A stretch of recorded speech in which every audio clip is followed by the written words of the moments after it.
Hi friends, இந்த வீடியோவில் class 3 inch tape reading பற்றி பார்க்க போகிறோம். நம்ம இன்ச் டேப்பில் 2 சைட்ஸ் இருக்கும். கேப் விட்டு நம்பர்ஸ் இருக்கிற சைடு இன்ச்சஸ், க்ளோஸாக நம்பர்ஸ் இருக்கிற சைடு சென்டிமீட்டர்ஸ். யூஸ்வலி டேப்பில் 60 இன்ச்சஸ் அண்ட் 150 சென்டிமீட்டர்ஸ் இருக்கும். இப்போது இன்ச் சைடை எப்படி அண்டர்ஸ்டாண்ட் பண்ணணும்னு பார்க்கலாம். ப்ராப்பர் டேர்மில் சொல்லணும்னா இது 0, இந்த லைன் 18, 28, 38, 48, 58, 68, 78, 8x8 இன்னும் டோட்டலாக 8 பிளாக்ஸ் இருக்கும். சம் இன்ச் டேப்பில் 1/16 பிளாக்ஸும் இருக்கும். அக்யூரேட் மெஷர்மெண்ட் எடுக்கணும்னா 1/16 டேப் யூஸ் பண்ணுவாங்க. பட் யூஸ்வலாக டெய்லர்லாம் யூஸ் பண்ணுறது 1/8 தான். இப்போ இந்த 1/8 2/8லாம் சொன்னால் நம்ம கன்ஃபியூஷனாக ஆகும். ஸோ நம்ம ப்ராப்பராக எப்படி இன்ச் டேப்பை ரீட் பண்ணோன்னா 0, 1/8, 1/4 inch, 3/8, 1/2 inch, 5/8, 3/4 inch, 7/8, 1 inch.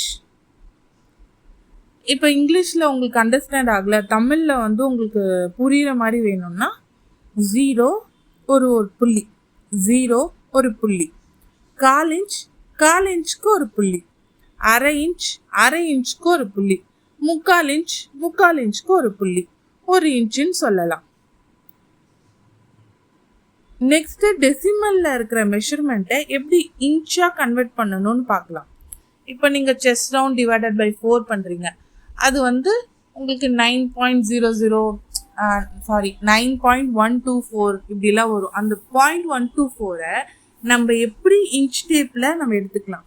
0.063 0, 0.125 18, 0.188 1/8, 0.25 1/4 inch, 0.313 1/4 inch, 0.375 3/8, 0.438 3/8, 0.5 1/2 inch, 0.563 1/2 inch, 0.625 5/8, 0.750 3/4, 0.875 7/8. அவ்வளோதான் கிளாஸ் 3. இந்த நோட்ஸை நான் குரூப்பில் சென்ட் பண்ணுறேன். நீங்களும் இந்த நோட்ஸை எழுதி வச்சுக்கோங்க, அப்போ தான் ஃப்யூச்சரில் உங்களுக்கு யூஸ் ஆகும். நெக்ஸ்ட் ஒரு டுட்டோரியலில் பார்க்கலாம். பாய்.